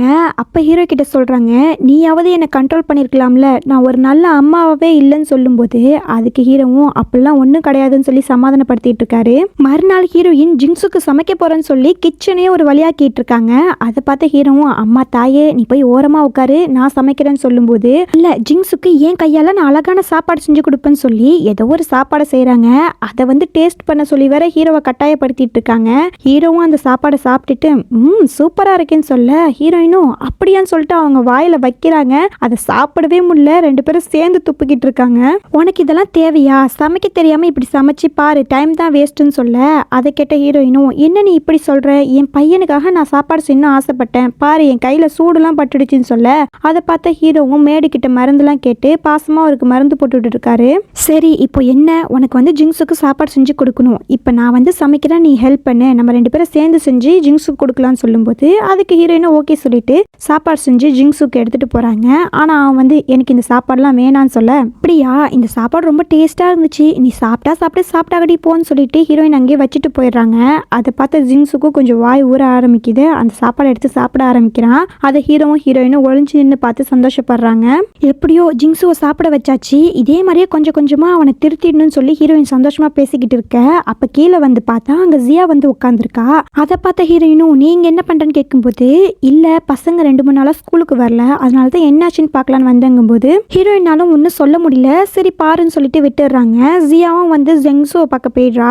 இங்க ஜெங்ஸு வந்து ரொம்ப சந்தோஷமா இருக்கான். அப்ப அங்க ஜியா வந்து என்னடா தம்பி ரொம்ப சந்தோஷமா இருக்கியான்னு கேட்கும்போது, ஆமா நீங்க என்ன பண்றீங்க அப்படிங்கும்போது, நான் ஏற்கனவே உங்ககிட்ட ஒரு சீக்ரெட் சொல்லியிருக்கேனே, அதை பத்தின ஒரு அப்டேட் தான் உங்ககிட்ட சொல்ல வந்திருக்கேங்கும்போது அதை கேட்டோன்னா அவன் கொஞ்சம் பயமாகறான். என்ன விஷயம் அப்படின்னு கேட்குறான். அப்ப அவ சொல்றா, இந்த மாதிரி உங்க அம்மா சாங் அங்கிளோட தான் பேசிட்டு இருக்காங்கன்னு உனக்கு தெரியுமில்ல, இப்ப வந்து அந்த சாங் அங்கிள் கூட அப்ராடுக்கே அவ போக போறாளான்னு சொல்ற. அதை கேட்டு அவனுக்கு செமக்கம் வருது. இந்த ஜியா வந்து இவங்கிட்ட ஏதோ தப்பா சொல்லி வச்சிருக்கா போல ஹீரோயினை பத்தி. இந்த சாங்குங்கிற பர்சன் ஹீரோயினுக்கு யாருன்னு தெரியல. ஜிங்ஸு கோவத்துல எல்லா திங்ஸையும் எடுத்து போட்டு உடைக்க ஆரம்பிக்கிறான். அதை பார்த்த ஹீரோயினும் ஹீரோவெல்லாம் என்னாச்சு உனக்கு, ஏன் இப்படி பண்றேன்னு கேட்கும்போது அவன் ரெஸ்பான்ஸே பண்ண மாட்டேங்கிறான். அவன் திரும்ப செஞ்சிட்டு இருக்கான். அதை பார்த்து ஹீரோக்குலாம் செமக்கம் வருது. ஜிங்ஸுவை திட்ட ஆரம்பிக்கிறாரு. அப்ப ஹீரோயின் தான் சமாதானப்படுத்தி, உனக்கு என்னடா பிரச்சனைன்னு கேட்டுட்டு இருக்கும்போது அங்க மேடு வராங்க. இந்த மாதிரி 2 பசங்களுக்கும் என்னாச்சுன்னு தெரியல, 2 பேரும் உடம்பு சரியில்லாத மாதிரி இருக்காங்கன்னு சொல்லும்போது உடனே இவங்க 2 பேரும் அங்க பார்க்க போயிடுறாங்க. இது வந்து ஜிங்ஸுக்கு ரொம்ப கஷ்டமா இருக்கு. எப்பவுமே நான் முக்கியம் கிடையாதுங்கிற மாதிரி யோசிக்கிறான். கீழே வந்து 2 பசங்களையும் பார்த்தா 2 பேரும் டிப்ரெஷன் ஆன மாதிரி கத்திக்கிட்டு இருக்காங்க. இவங்க 2 பேருக்கும் ஒண்ணுமே புரியல. உடனே ஹாஸ்பிட்டல்ல கொண்டு போய் சேர்க்கறாங்க. ஹீரோயின் வந்து ஹாஸ்பிட்டல்ல யோசிக்கிறாங்க, என்ன ப்ராப்ளம், பசங்களாம் நல்லா தானே இருந்தாங்கன்னு யோசிக்கும் போது அப்பதான் ஜியா வீட்டுக்கு வந்தது ஞாபகம் வருது. அப்போ அவ தான் எல்லா பிரச்சனையும் காரணம், அவளை நான் சும்மா விட மாட்டேன்னு சொல்லி ஹீரோயின் கிளம்ப. அப்ப ஹீரோவும் நீ எங்க போறேன்னு கேட்கும்போது, சும்மா இரு, எல்லாத்துக்கும் காரணம் நீ தான், உனக்கு வீட்டுல ஒய்ஃப் இருக்கு, 3 பசங்க இருக்காங்க, அவங்கள கவனிக்காம நீ வேறொரு பொண்ணு கூட சுத்திக்கிட்டு இருக்கங்கும்போது அப்ப ஹீரோவும் நீ என்ன பேசிட்டு இருக்க, நீ ஏதோ தப்பா புரிஞ்சிட்டு இருக்க, நான் அப்படிலாம் கிடையாதுன்னு சொல்ல. அப்போ உங்க டாக்டர் வராங்க. டாக்டர் கிட்ட என்னாச்சுன்னு கேட்கும்போது, இந்த மாதிரி உங்க பெரிய பையனுக்கு ஆட்டிசம் நோய் இருக்கு, அது வந்து கொஞ்சம் முத்தி போயிட்டு இருக்குங்கும்போது அது குணப்படுத்த வேற வழியே இல்லையாங்க. அதுக்கு வந்து அவர் சொல்றாரு, இந்த மாதிரி அந்த நோய்க்குன்னு ஸ்பெஷலிஸ்ட் இருப்பாங்களே அவங்க கிட்ட தான் நீங்க பேசணும், இல்லைன்னா அந்த பையன் வந்து இனிமே யார்கிட்டயும் பேச மாட்டான், அவனுக்கு மனுஷங்களே பிடிக்காம போயிடும்னு சொல்லிக்கிட்டு இருக்காரு. டாக்டர் போன பிறகு ஹீரோயின் சொல்றாங்க, இந்த மாதிரி இந்த பிரச்சனைக்கெல்லாம் காரணம் ஜியான்னு சொல்லும்போது அதுக்கு ஹீரோ வந்து நம்ப மாட்டாரு. நீ சும்மா ஏதாவது பழி போடாதுங்கும்போது, நீ எனக்கு தெரியும் நீ நம்ப மாட்டேன்னு, நான் ப்ரூஃபோட வரேன்னு சொல்லி வீட்டில் உள்ள சிசிடிவி ஃபுட்டேஜ்லாம் பார்த்து தேடிக்கிட்டு இருக்காங்க. அப்போ ஒரு டாக்டர் வந்து பேசுற மாதிரி சவுண்டு கேட்குது. என்னன்னு பார்த்தா ஜியா தான் பேசிக்கிட்டு இருக்கா. இந்த மாதிரி வந்து கன்சல்டேஷனுக்கு வந்திருக்கா. அப்போ டாக்டர் சொல்றாங்க, இந்த மாதிரி உங்க உடம்பு நல்லா இருக்கு, நீங்க குழந்தை பெற்றுக்க தயாரா இருக்கீங்கன்னு சொல்லும்போது அதை கேட்ட ஹீரோயினுக்கு செம கடுப்பாகுது. ஓ முன்னாடி வந்து அஃபேர் தான் வச்சிருந்தீங்க, இப்போ வந்து குழந்தை பெற்றுக்கிற அளவுக்கு வந்துட்டீங்களான்னு சொல்லி ஹீரோ மேல செம கடுப்பாகிறா. இப்படி ஹீரோயின் கோவப்படுறத ஷென் ஒளிஞ்சு நின்று பார்த்துட்டு இருந்திருப்பான் போல. அவன் வந்து ஜியாவால தான் நம்ம அம்மாவுக்கு பிரச்சனைன்னு சொல்லிட்டு அவ ட்ரெஸ்ல உள்ள ஒரு நூலை எடுத்து அங்க கட்டி விட்டுறான். இதனால ஜியா ட்ரெஸ்ல உள்ள நூல் வந்து பிரிஞ்சுக்கிட்டு வருது. அது தெரியாம ஜியாவும் நடந்து போயிட்டு இருக்கா. இங்க ஹீரோயின் வந்து ஷென்னை பார்க்க வரா. அவனை ரூம்ல காணும். அவளும் பதறி போய் எங்க போனான்னு தெரியலையே தேடும் போது அப்ப அங்க ஹீரோ வராரு. அவனை பார்த்த உடனே உனக்கு அறிவில்லை, உனக்கு குழந்தை எத்தனை பார்த்துக்க சொன்னேன், இப்ப அவனை காணும் அப்படிங்கும்போது இப்போ எதுக்கு நீ பதற, உன் பின்னாடி பாரு அவன் அங்கதான் இருக்காங்கும்போது ஹீரோயினும் பின்னாடி திரும்பி பாக்குறாங்க. ஷென் அங்கதான் நிக்கிறான். அப்ப அங்க ஜியா வரா. ஒண்ணுமே தெரியாத மாதிரி என்ன சர்ப்ரைஸா இருக்கு, நீங்க இங்க என்ன பண்றீங்கன்னு கேட்கும்போது, ஜியா நீ ரொம்ப மாடர்னான பொண்ணுன்னு தெரியும், அதுக்கு நீ இப்படியா ட்ரெஸ் போடுவேன்னு கேட்க. அப்பதான் ஜியாவோட ட்ரெஸ்ஸை பாக்குறா. நூலெல்லாம் பிரிஞ்சு போய் கம்மியா இருக்கு. அதை அதை பார்த்து அவளும் இது யாரோட வேலை, உன்னோட வேலை தானேங்க, என்னோட வேலைலாம் கிடையாது, இந்தா என் ஹஸ்பண்டோட கோட்டு போட்டுக்கோன்னு சொல்ல ஒன்றும் தேவையில்லைன்னு சொல்லிட்டு அவ போயிடுறா. அதை பார்த்த ஹீரோவும் ஹீரோயினை பார்த்து முறைக்க என்ன பார்த்து முறைக்கிற, நான் வந்து இப்படி பண்ணியிருப்பேன்னு நினைக்கிறியாங்கும்போது அதுக்கு ஹீரோவும் சந்தேகமாக பார்க்க அப்போ அவ சொல்கிறா ஆமா உன்னோட உம்மனை தொட்டா உனக்கு பிடிக்காது தானேன்னு சொல்லும்போது அதை கேட்ட ஹீரோவும் நீ லூசு மாதிரி பேசிக்கிட்டு இருக்க, அவளுக்கும் எனக்கும் எந்த சம்பந்தமும் கிடையாதுன்னு சொல்ல அதுக்கு ஹீரோயினும் அவள் கையும் காலமாக மாட்டுட்டோம் அப்புறம் இருக்குன்னு சொல்லிட்டு சிசிடிவி கேமராவை செக் பண்ணுறாங்க. அது எல்லாமே டெலீட் ஆயிருக்கு. அதை பார்த்த ஹீரோயினும் உன்னோட கேர்ள் ஃப்ரெண்டை காப்பாற்றுறதுக்காக நீ தானே இதெல்லாம் டெலீட் பண்ணன்னு கேட்க என்ன லூசு மாதிரி பேசிட்டு இருக்க, பாதிக்கப்பட்டது என்னோட பையன், நான் எப்படி இதெல்லாம் டெலீட் பண்ணுவேன்னு கேட்டுட்டு இருக்காரு. தென் ஹீரோயின் வீட்டுக்கு வந்து ஜிங்ஸுக்கு சாப்பாடு எடுத்து போகிறாங்க. ஆனால் ஜிங்ஸு வந்து சாப்பிடாம அமைதியாக உட்காந்துருக்கான். அதை பார்த்த ஹீரோயினும் உனக்கு என்னடா பிரச்சனை என்கிட்ட சொல்லுடாங்கும்போது அப்போ அவன் கேட்குறான் நீ வந்து அப்ராட் தானே போக போகிற அப்படின்னு கேட்கும்போது அதுக்கு ஹீரோயினும் நான் எதுக்கடா அப்ராட் போகிறேன், அதெல்லாம் எங்கேயும் போகலடான்னு சொல்ல இல்லை நீ பொய் சொல்கிற, எங்கெல்லாம் விட்டுட்டு நீ அப்ராட் போகிறேன்னு சொல்லும்போது டே அப்படிலாம் கிடையாதுடா, நீங்கள் 3 பேர் தாண்டா என்னோட உலகம், உங்களை விட்டுட்டு நான் எங்கே போக போகிறேன் அப்படிங்க. அப்போ உண்மையாகவே நீ எங்கேயும் போலையாங்கும்போது நான் எங்கேயும் போகலடா உன் கூட தாண்டா இருப்பேன்னு சொல்லிட்டு வா சாப்பிடலான்னு சொல்லி அழைச்சிட்டு போகிறாங்க. மறுநாள் ஹீரோயின் பசங்களை வந்து ஷாப்பிங் அழைச்சிட்டு போகிறாங்க. அவங்க கேட்குற எல்லா திங்ஸையும் வாங்கி கொடுத்துட்டு இருக்காங்க. அப்போ ஜிங்ஸுக்கு ஃபாஸ்ட்டாக நடக்கிறதுனால அவன் கொஞ்சம் தனியாக போயிடறான். அப்படி அவன் தனியாக போகும்போது அதை ஜியா பார்த்துடுறா. என்ன தம்பி தனியாக கடைக்கு வந்திருக்க, உன் அம்மாவுக்கு உன் மேலே பாசமே இல்லை பாத்தியா, உன்னை போய் தனியாக அனுப்பியிருக்கா, இப்போவே இப்படி இன்னும் அப்ராட்லாம் போயிட்டானா உன் நிலமை என்ன ஆகுமோ தெரியலேன்னு சொல்லி பேசிக்கிட்டு இருக்க, வாயை மூடுங்க, எங்கள் அம்மா பற்றி எனக்கு தெரியும், நீங்கள் எதுவும் சொல்ல தேவையில்லைன்னு சொல்ல அப்போ ஹீரோயின் கரெக்டாக வந்துடுறாங்க. அப்படி சொல்லுடா என் மகனே, இந்த மாதிரி ஆட்களுக்கெல்லாம் இப்படி பேசினா தான் புரியும்னு சொல்ல அதை கேட்டு அவளும் கோவப்பட்டு என்ன பேசிகிட்டு இருக்க, உனக்கு ஒரு குழந்தைய ஒழுங்காக வளர்க்க தெரியுதா, பாரு அவன் தலை கலரை பாரு, எப்படி அவன் டை அடிச்சு வச்சிருக்கான்னு சொல்லும்போது அப்பா அம்மா ஆகிய எங்களுக்கே அதில் எந்த பிரச்சனையும் இல்லாதப்ப உனக்கு என்ன பிரச்சனை, என் பையன் அழகா இருக்கணும்னு சொல்லி அவன் டை அடிச்சிருக்கான், அவன் அழகாவும் இருக்கான்னு சொல்ல அதை கேட்ட ஜியாவும் சரி எக்கடை கெட்டு போங்கன்னு சொல்லி பில் போட போறா. அப்ப அவ காடை பார்த்துட்டு இது என் புருஷன் காடை ஆச்சே, இவளுக்கு செலவு பண்ண வேற அவன் காசு கொடுத்துட்டு இருக்கானா, நான் சும்மா விட மாட்டேன்னு சொல்லிட்டு அந்த காடை பிளாக் பண்ணி விட்டுறா. இங்க ஜியா வந்து பே பண்ண பாக்குறா. ஆனா ஒர்க் ஆகல கார்டு. அதை பார்த்தோன்னே கொஞ்ச நேரத்துக்கு முன்னாடி இதைத்தான் நான் யூஸ் பண்ணேன், ஒர்க் ஆகும் நல்லா பாருங்கன்னு சொல்லும்போது அங்க உள்ளவங்களும் ஒர்க் ஆகலன்னு சொல்லிடுறாங்க. அவளுக்கு பெருத்த அவமானமா போயிடுது. திங்ஸுக்கு பில் போடாம இந்த கடையை விட்டு போக கூடாதுன்னு சொல்லி நிறுத்தி வச்சிடறாங்க. பிறகு ஹீரோயின் வந்து அவங்களோட திங்ஸுக்கெல்லாம் பில் போட போறாங்க. அப்ப வந்து அவ பிளாக் கார்டு எடுத்து நீட்டுறா. அதை பார்க்கும்போதுலாம் ஜியாக்கு வயிறு எரியுது. இப்போ ஜியா கேட்குறா இந்த மாதிரி என் கார்டை நீ தானடி ஃப்ரீஸ் பண்ணன்னு கேட்கும்போது அதுக்கு ஹீரோயினும் அது ஒன்றும் உன் கார்டு கிடையாது, என்னோட புருஷனோட கார்டு, அதனால தான் நான் ஃப்ரீஸ் பண்ணேன்னு சொல்ல அது ஹீரோ எனக்காக கொடுத்த கார்டு ஒழுங்கா அதை அன்ஃப்ரீஸ் பண்ணுன்னு சொல்லும்போது அதுக்கு ஹீரோயின் வந்து முடியவே முடியாதுங்க. அப்போ ஹீரோ கரெக்டாக வந்துடுறாரு. இங்கே பாரு நான் சொல்றது புரிஞ்சுக்கோ, நீ எதுவும் தப்பா புரிஞ்சுக்காதன்னு சொல்ல உனக்கு எவ்வளோ தைரியம், அவ செலவுக்கு உன்னோட கார்டை கொடுத்தியான்னு கேட்கும்போது இங்கே பாரு நீ மறந்துட்டியா, நான் அன்னைக்கு ஸ்கூல் ரீயூனியனில் கொடுத்தேன்னு அந்த கார்டு தான் இதுன்னு சொல்லும்போது ஆனால் ஹீரோயின் எதுவுமே காதில் வாங்குற மாதிரி இல்லை. அவங்களோட பிளாக் கார்டையும் தூக்கி போட்டு அவங்க கொச்சிட்டு போயிடுறாங்க. பின்னாடியே ஹீரோவும் போறாரு. அப்ப ஹீரோயின் வந்து வீட்டுக்கே வந்துடுறாங்க. ஹீரோவும் வீட்டுக்கு வந்துடுறாரு. இங்க பாரு நான் தப்பு பண்ணலன்னு சொன்னாலும் நீ நம்ப போறது கிடையாது, சரி என்னை மன்னிக்கிற விதமா இந்த திங்ஸ் எல்லாம் வச்சுக்குன்னு சொல்லி நிறைய பேக்ஸ் ஜுவல்லரி எல்லாம் கொடுக்குறாரு. ஹீரோயினும் போனா போது பொழைச்சுப்போன்னு சொல்லி அக்செப்ட் பண்ணிக்கிறாங்க. அப்ப அங்க ஒரு டாக்டர் வராங்க. இந்த மாதிரி ஆர்டிசம் நோய்க்கு வந்து ட்ரீட்மெண்ட் பார்க்கணும்னு சொன்னாங்களா அதுக்கு. அப்ப அவங்க சொல்றாங்க நான் பையனை வந்து தனியா பார்க்கணும்னு. சரின்னு சொல்லிட்டு அவங்களும் ரூம்ல கொண்டு போய் விட அந்த டாக்டர் வேற யாரும் கிடையாது, ஜியாவோட கசின் போல. அவ வந்து சொல்லி அனுப்பியிருக்கான் அவனோட நோய் வந்து முத்தி போகும்னு. அப்ப அவ என்ன பண்றானா அந்த பையனை போட்டு அடின்னு அடிச்சு அவ புக்கெல்லாம் போட்டு மிதிக்கிறா. அப்படி அவ புக்கை போட்டு மிதிக்கும் போது அவனுக்கு கோவம் வந்துடுது. அதுல போட்டு அந்த டாக்டரை போட்டு அடின்னு அடிச்சிடறான். அதை பார்த்து ஹீரோவும் ஹீரோயினும் உள்ள வந்துடுறாங்க. ஹீரோயின்லாம் சொல்றாங்க என் பையன் இப்பெல்லாம் பண்ணவே மாட்டானு. அப்ப ஹீரோ தான் அவங்கள தனியா அழைச்சிட்டு வந்து என்னாச்சுன்னு கேட்கும்போது இவளும் வந்து இல்லாத கதையெல்லாம் சொல்லிக்கிட்டு இருக்கா. அப்ப ஹீரோயின் வந்து ஒரு புக் எடுத்துட்டு வராங்க. அந்த புக்கில் வந்து அவ ஏறி மிதிச்சிருப்பா போல அந்த காலச்சு இருக்கு. அதை காமிச்சு நீங்கள் தானே அந்த புக்கை மிதிச்சு அவனை ட்ரிகர் பண்ணியிருக்கீங்கன்னு கேட்கும்போது அதுக்கு அவள் வந்து இதெல்லாம் ஒரு ட்ரீட்மெண்ட்டு, அப்படி பண்ணாதான் அவள் சரியாவான்னு சொல்லி சமாளிச்சிடுறான். ஹீரோயினும் அவள் சொல்கிறத உண்மைன்னு நம்பிடுறாங்க. ஹீரோயின் ரூமுக்கு வந்து யோசிச்சுட்டு இருக்காங்க. இல்லை இதெல்லாம் சரி வராது, நம்ம வேற ஒரு நல்ல டாக்டராக பார்க்கணும்னு யோசிக்கும் போது அப்போ அவங்களுக்கு ஒரு மெசேஜ் வருது. அவங்க ஃப்ரெண்டு சாங்கு தான் மெசேஜ் பண்ணுறாங்க. இந்த பெர்சனை வச்சு தான் ஜியா வந்து தப்பாக பேசியிருப்பா ஹீரோயின் கூட வச்சு. இப்போ அவர் தான் வந்து மெசேஜ் பண்ணுறாரு எப்படி இருக்க, உன் பசங்களுக்கு உடம்பு சரியில்லைன்னு கேள்விப்பட்டேன், நான் வேணா ட்ரீட்மெண்ட் பண்ண வரவா வரவான்னு கேட்க அவர் ஒரு ஃபேமஸான டாக்டர், அவர் வந்தா நல்லா இருக்கும்னு சொல்லி ஹீரோயினுக்கும் தோணுது. அவங்க அதை பத்தி யோசிச்சுட்டு இருக்க அப்ப கரெக்டா ஹீரோ வராரு. என்ன விஷயம் அப்படின்னு கேட்கும்போது, இந்த மாதிரி ஃபேமஸான டாக்டர் சாங் இருக்கார்ல, அவரு எனக்கு மெசேஜ் பண்றாரு. அவர் வந்து என்னோட ஃப்ரெண்டா, ஆனா எனக்கு அது ஞாபகமே இல்ல, இருந்தாலும் பரவாயில்ல, அவர் நமக்கு ட்ரீட்மெண்ட் பண்ண வரேன்னு சொல்றாரு, நம்ம அவரை கூப்பிடலாமான்னு கேட்கும்போது, சாங்குன்னு பேர் கேட்டோன்னே ஹீரோக்கு செமக்கவும் வருது. அதெல்லாம் ஒன்றும் தேவை கிடையாது, அந்த டாக்டர்லாம் வேணாம், இந்த டாக்டரே போதும்னு சொல்லிட்டு போறாரு. ஜியா எப்படி ஜிங்ஸு கிட்ட எல்லாம் தப்பு தப்பா சொன்னாலோ அதே மாதிரி ஹீரோ கிட்டே சொல்லியிருப்பான்னு நினைக்கிறேன். ஹீரோவும் அதை நம்பிட்டாரு போல. ஹீரோயின் வந்து கிச்சன்ல வேலை பார்த்துட்டு இருக்காங்க. அப்ப அங்க ஷென் வந்து வாங்க வாங்கன்னு சொல்லி சைகையில கூப்பிடுறான். அதுக்கு ஹீரோயினும் வேலையா இருக்கண்டான்னு சொல்றாங்க. ஆனா அவன் கேட்காம பிடிச்சி இழுத்துட்டு போறான். இவன் எங்க இழுத்துட்டு போறான்னு பார்த்தா அவங்க அண்ணன் ரூமுக்கு தான். ஏன்னா இங்க டாக்டர் வந்து ஏதோ ஒரு மருந்தை தண்ணியில கலந்து அதை வந்து அவனுக்கு கொடுக்கலான்னு பாக்குறாங்க. அப்ப கரெக்டா ஹீரோயின் ரூமுக்குள்ள வந்துடுறாங்க. அதனால அவங்க பதறி போய் அப்படி நின்றுட்டு இருக்க. அப்ப அவ கேட்கறாங்க ஹீரோயினும், என்னடா எதுக்குடா இங்க வந்தன்னு கேட்கும்போது, அப்ப ஷென் என்ன பண்றானா வேகமா ஓடி போய் ஒரு புக் எடுக்கிற மாதிரி அவளோட பர்ஸையும் சேர்த்து தூக்கிட்டு வந்துடுறான். ஹீரோயினும் டிஸ்டர்ப் பண்ணதுக்கு மன்னிச்சிடுங்கன்னு சொல்லி வெளியில வந்துடுறாங்க. அந்த டாக்டரும் நல்ல வேலை யாரும் எதையும் கண்டுபிடிக்கலன்னு சொல்லிட்டு அவங்க திரும்பி பார்க்கும்போது அவங்களோட பேக்கை காணும். அவங்களும் ரூம் ஃபுல்லா தேடுறாங்க, காணும். அப்பதான் ஷென் வந்தது ஞாபகம் வருது. ஒருவேளை அவன் எடுத்துட்டு போயிருப்பானோ, அதுல டேப்லெட்ஸ்லாம் வேற இருக்கேன்னு சொல்லிட்டு நேரா போய் ஹீரோயின் கிட்ட கேட்கறாங்க. ஹீரோயினுக்கு செமக்கவும் வந்துடுது. இப்போ நீங்க என்ன சொல்ல வரீங்க, என் பையன் திருடிட்டான்னு சொல்ல வரீங்களாங்கும் போது, அதுக்கு அவளும் நான் அப்படி சொல்லல, அவன் தெரியாம எடுத்திருப்பானோன்னு சொல்ல வரேங்கும் போது ஹீரோயின் வந்து சண்டை போட ஆரம்பிக்கிறாங்க. அப்ப அங்க ஹீரோ வந்துடுறாரு. என்னாச்சுன்னு சொல்லி அவரும் கேட்கும்போது இந்த மாதிரி நடந்த எல்லா விஷயங்களையும் சொல்ல ஹீரோ வந்து ஷென் கிட்ட தான் கேட்கிறாரு. உண்மையை சொல்லு, நீ எடுத்தியான்னு கேட்கும்போது அதை கேட்ட ஹீரோயினுக்கு இன்னும் கோவம் வருது. என்னோட பிள்ளைய நீ நம்ப மாட்டியா, ஏன் இப்படி பண்றேன்னு கேட்கும்போது ஆனா ஹீரோ அதை கண்டிக்காம சரி வாங்க நம்ம சிசிடிவி கேமராவை செக் பண்ணி பார்க்கலாம்னு சொல்லி அவளை அழைச்சிட்டு போறாரு. அப்ப ஷென் வந்து அந்த பேக் எடுத்து ஹீரோயின் கிட்ட கொடுக்குறான். அதை பார்த்த ஹீரோயினும் இதை எதுக்குடா நீ எடுத்துட்டு வந்தன்னு கேட்கும்போது அப்ப அவன் ஓபன் பண்ணி பார்க்க சொல்றான். அதுல வந்து டேப்லெட் இருக்கிறது தெரியுது. இது என்ன டேப்லெட்னு சொல்லி டாக்டர் கிட்ட விசாரிக்கும் போது அது மிருகங்களுக்கு கொடுக்குற டேப்லெட், அதை மனுஷங்களுக்கு கொடுத்தா பைத்தியம் ஆயிடுவாங்கன்னு சொல்றாரு.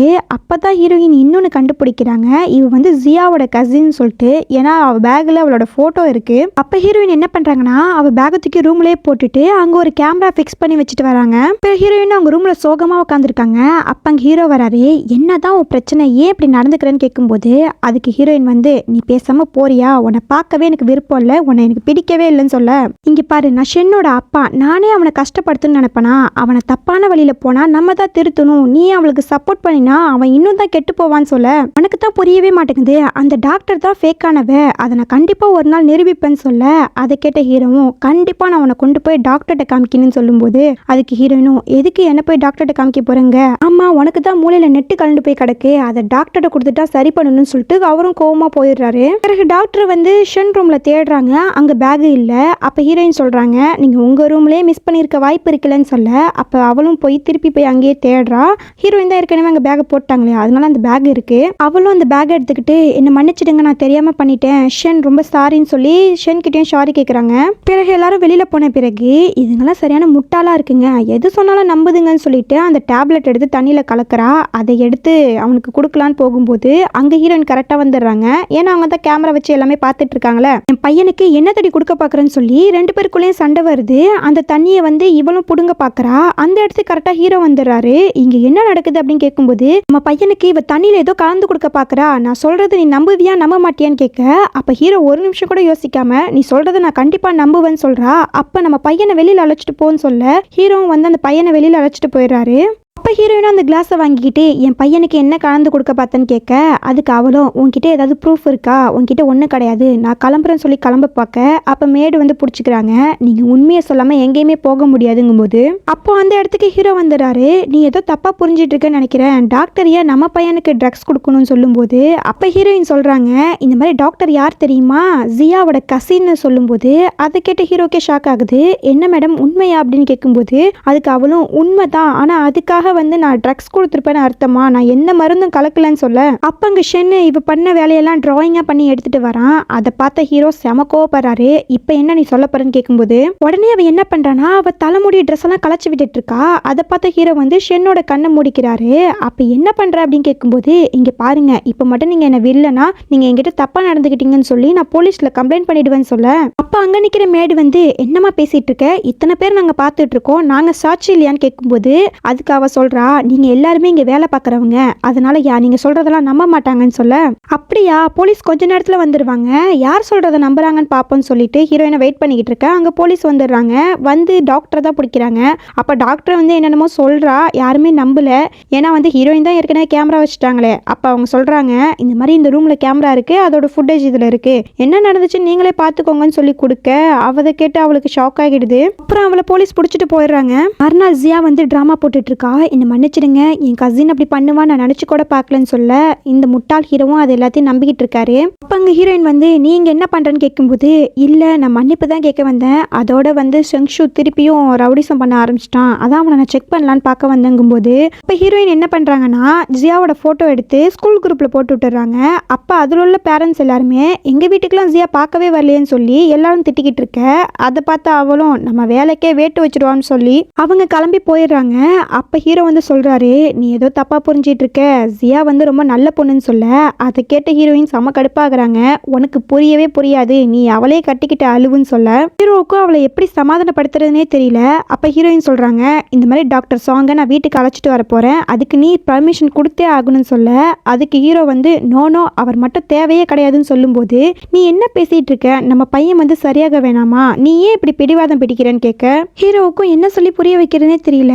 அப்ப ஹீரோவும் வேற வழியே இல்லாம சரி நான் ஒத்துக்கிறேன், நீ அவனே அழைச்சிட்டு வான்னு சொல்லும்போது, அங்கிருந்து 2 பசங்க நோ சாங் அங்கிள் இந்த வீட்டுக்கு வரவே கூடாதுன்னு. அதை பார்த்த ஹீரோயினும் உங்களுக்குலாம் என்னாச்சு, எதுக்காக சாங் மேல இவ்வளவு வெறுப்பா இருக்கீங்க, அவர் வந்து ஜஸ்ட் டாக்டரா தானே கூட்டிட்டு வர போறோம், என்னோட லவ்வரா இல்லையன்னு கேட்க, அதை கேட்ட ஹீரோக்கும் செங்ஸுக்கும் ஆமா நீங்க லவ்வரா தானே வச்சிருக்கீங்க, அதனால தானே வேணான்னு சொல்றோம்னு சொல்லி மனசுல நினைச்சிட்டு இருக்க.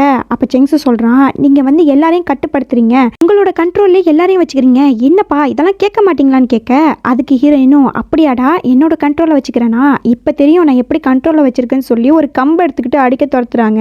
செங்ஷுவும் கத்திக்கிட்டே ஓடுறான். தென் ஹீரோ ஹீரோயினை பேசிட்டு இருக்காங்க. அப்ப மேடு வந்து சொல்றாங்க, செங்ஷு திரும்ப ஸ்கூலை கட் அடிச்சிட்டானா, எங்க போனானே தெரியலன்னு சொல்லும்போது, அப்ப ஹீரோ வந்து நான் போய் பாக்குறேன்னு கிளம்புறாரு. அப்ப ஹீரோயின் சொல்றாங்க, எங்கேயும் போவேனா, அவன் காடை மட்டும் ஃப்ரீஸ் பண்ணா போதும், தன்னால அவன் நம்ம வழிக்கு வந்துருவான்னு சொல்றாங்க. இதே போல நைட்டு செங்ஷுவை காமிக்கிறாங்க. ரொம்ப அழுக்கு துணியோட வீட்டுக்கு வந்துகிட்டு இருக்கான். அதை பார்த்து ஹீரோயின்லாம் சிரிச்சிட்டு இருக்க, போதுமா எதுக்கு என் காடை ஃபீஸ் பண்ணீங்க, பாருங்க நான் ஒரு ஹோட்டல்ல சாப்பிட்டுட்டு காசு கொடுக்க முடியாதனால என்ன சாமாக்களை விட்டுட்டாங்கன்னு சொல்ல, அதை கேட்ட ஹீரோயினும் நல்ல வேலை தானடா, இன்னைக்கு நல்லா நீ உழைச்சிட்டு வந்திருக்க, நீ பெருமை பண்ணுன்னு சொல்ல, எதுக்கு இப்படிலாம் பண்றீங்கன்னு கேட்கும்போது, இங்க பாரு உன்னோட காடை வந்து நான் அன்ஃப்ரீஸ் பண்ணுனா நீ ஸ்மோக் பண்ணக்கூடாது, ஃபைட் பண்ணக்கூடாது, ஒழுங்கா ஸ்கூலுக்கு போகணும், அப்படின்னா தான் நான் காடை ஃப்ரீஸ் பண்ண மாட்டேன்னு சொல்ல, நான் ஒன்னும் இன்னைக்கு வேணும்னு ஸ்கூலை கட்டடிக்கல, நீங்க சாங்கங்களை வீட்டுக்கு கூட்டிட்டு வரேன்னு சொன்னதுனால தான் நான் கோவத்துல ஸ்கூலை விட்டு போனேன்னு சொல்ல, ஏன்டா சாங்கங்கள் மேல அப்படி என்னடா உனக்கு கோவம், அவரை என்ன நம்ம ஃபேமிலியில ஜாயின் பண்ணவா அழைச்சிட்டு வரேன்னு சொன்னங்கும் போது, அதை கேட்ட ஹீரோ கோவப்பட்டு என்ன சொல்ற நீ, எப்படி நீ அவன் நம்ம ஃபேமிலியில ஜாயின் பண்ணுவேன்னு கேட்க, அப்படி சொல்ல வரல, ஒரு உதாரணத்துக்குன்னு சொல்ல வர, நீ எப்படி ஒரு உதாரணத்துக்கு சொல்லுவேன்னு ஹீரோவும் கோச்சிட்டு போறாரு. ஒரு பக்கம் செங்ஷுவும் கோச்சிட்டு போறான். இங்க ஹீரோயினுக்கு தான் ஒண்ணுமே புரியல, எதுக்குடா இப்ப கோச்சிட்டு போறீங்கிற மாதிரி பாக்குறாங்க. மறுநாள் சாங்கும் வீட்டுக்கு வராரு. ஹீரோவும் ஹீரோயினும் தான் வெல்கம் பண்ணிட்டு இருக்காங்க. அப்போ ஹீரோயின் வந்து இந்த டாக்டரும் அழகாக தான் இருக்காருன்னு சொல்லி பார்த்துக்கிட்டு இருக்க, அதை பார்த்து ஹீரோக்கு கடுப்பாகுது. அப்போ ஒரு கர்ஷிப் கொடுத்து இந்த தொடச்சிக்கோ ஜொல்லு வடியுதுன்னு சொல்ல, அதை பார்த்த ஹீரோயினும் நீங்கள் ரொம்ப ஓவராக பண்ணுறீங்கன்னு சொல்லிட்டு கோச்சிட்டு உள்ளே போயிடுறாங்க. அதை பார்த்த சாங்கும் என்ன இவ வித்தியாசமாக நடந்துக்கிறான்னு பார்க்க, அவளுக்கு கார் ஆக்சிடென்ட்ல தலையில் அடிபட்டுச்சு, ஸோ அதில் வந்து எல்லாத்தையும் மறந்துட்டா, ஒன்னையும் சேர்த்துன்னு சொல்லி கிண்டலாக சொல்லிக்கிட்டு இருக்க. அதுக்கு சாங்கும் அப்படியான்னு சொல்லி ஃபீல் பண்ணிக்கிட்டு இருக்காரு. பிறகு வந்து போய் பையனை பார்க்குறாங்க. அவனும் வந்து அமைதியாக புக்கு படிச்சுட்டு இருக்கான். அப்போ இவர் வந்து பேச்சு கொடுக்க ஆரம்பிக்கிறாரு. அவனும் வந்து பேசுகிறான். ஏன்னா அவனுக்கு பிடிச்சது புக்கு. அவன் புக்கு சம்மந்தமாக பேசும்போது அவனும் அதுக்கு ரிப்ளை பண்ணிக்கிட்டு இருக்கான். இதை பார்க்கும்போது ஹீரோயினுக்கு ரொம்ப சந்தோஷமாக இருக்குது. அப்போ அவர் சொல்கிறாரு, இந்த மாதிரி இந்த பையனுக்கு பெருசாலாம் ஒன்றும் பிரச்சனை கிடையாது, அவனுக்கு பிடிச்சது சம்மந்தமாக நம்ம பேச ஆரம்பித்தாலே நம்மக்கிட்ட கம்யூனிகேட் பண்ண ஆரம்பிச்சிடுவான், ஸோ சீக்கிரமாக இவனை குணப்படுத்திடலாம், வாங்க இப்போ 2வது பையனை போய் பார்க்கலான்னு சொல்லிட்டு 4 பேரும் வெளியில் போகிறாங்க. அப்போ அவனுக்கு வந்து பிடிக்கவே இல்லை செங்ஷுக்கு. இதில் ஹீரோயின் வேற சாங் கிட்ட பேசிட்டு வராங்களா, அதை பார்க்கும்போது செங்ஷுக்கும் சரி ஹீரோக்கும் சரி நல்லா வயிறு ஏறி ஆரம்பிக்குது. அப்ப செங்ஷு என்ன பண்றானா, சடனா சாங்கோட கையை பிடிச்சிக்கிட்டு ஓட ஆரம்பிக்கிறான். அதை பார்த்து ஹீரோயின் பின்னாடியே ஓடலான்னு பாக்குறாங்க. ஆனா ஹீரோ வந்து விட மாட்டேங்கிறாரு. சாங் வந்து செங்ஷுவை பக்கத்தானே வந்திருக்காரு, ஸோ அவங்க 2 பேரும் பத்திரமா இருப்பாங்க, நீ ஒன்னும் ஃபீல் பண்ண தேவையில்லைன்னு சொல்ல, அப்ப செங்ஷு வந்து ஒரு போட்டோ அனுப்புறான். 2 பேரும் ஹோட்டல்ல உட்காந்து சாப்பிட்ற மாதிரி. அதுக்கு ஹீரோயினும் சொல்றாங்க, என்னமோ இவனுக்கு சாங்க பிடிக்காதுங்கிற மாதிரியே சொன்னா இப்ப அவங்க கூட சேர்ந்து சாப்பிட்றான், இதெல்லாம் எப்ப நடக்குதுன்னு தெரியலையேன்னு சொல்ல, அதுக்கு ஹீரோவும் சரி வா நம்ம போய் சுத்தலாம்னு சொல்லிட்டு அழைச்சிட்டு போறாரு. இங்க செங்சு வந்து சாங்கை முறைச்ச மாதிரியே பார்த்துட்டு இருக்கான். அதை பார்த்த சாங்கும் இப்ப எதுக்கு நீ என்ன முறைக்கிறேன்னு கேட்கும்போது ஏன் எதுக்கு நான் முறைக்கிறேன்னு சொல்லி உங்களுக்கு தெரியாதான்னு கேட்கும்போது அதுக்கு சாங்கும் நீ சொன்னா தானே எனக்கு தெரியும், இல்லைன்னா நான் என்ன மேஜிக் பண்ணியா கண்டுபிடிக்க முடியும்னு கேட்க எதுக்கு எங்க அம்மா கூடயே சுத்திக்கிட்டு இருக்கீங்க, அவங்க கல்யாணம் ஆனவங்கன்னு தெரியாதா, எங்களோட ஃபேமிலியை ஏன் நீங்க பிரிக்க பாக்குறீங்கன்னு கேட்க அதுக்கு சாங் வந்து உங்களோட ஃபேமிலியை நான் பிரிக்கணும்னு நினைக்கல, உங்க ஃபேமிலி கூட நான் ஜாயின் ஆகணும்னு தான் நினைக்கிறேங்கும் போது அதை கேட்டு அவனுக்கு செமையா கோவம் வருது. எங்க அம்மா அழகா இருக்காங்கன்னா அதுக்காக நீங்க என்ன வேணாலும் பண்ணுவீங்களான்னு கேட்க அதுக்கு அவனும் வந்து ஒருத்தவங்க அழகா இருந்தா அதுல ரசிக்கிறது தப்பு இல்லையேங்கிற மாதிரி சொல்ல அவனுக்கு இன்னும் கொஞ்சம் வெறுப்பாயிடுது. இது எல்லாமே சாங் வேணும்னு செய்யற மாதிரி தெரியுது. இங்க ஜியா வந்து சாங்கும் ஹீரோயினும் இருக்கிற மாதிரி ஒரு போட்டோ வச்சுட்டு உட்காந்துருக்காங்க.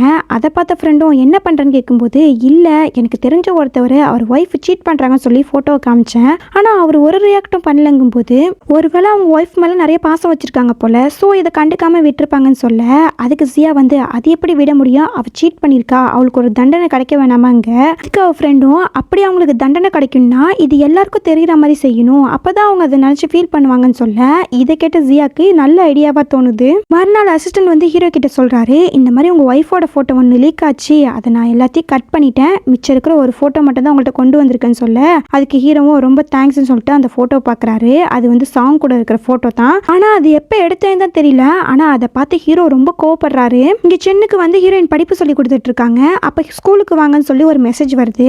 அதை பார்த்து ஹீரோயினும் ஸ்கூலுக்கு போலான்னு போகும்போது அங்க கார் பார்க்கிங்ல சில ரவுடிங்க வந்து பிரச்சனை பண்ண ஆரம்பிக்கிறாங்க.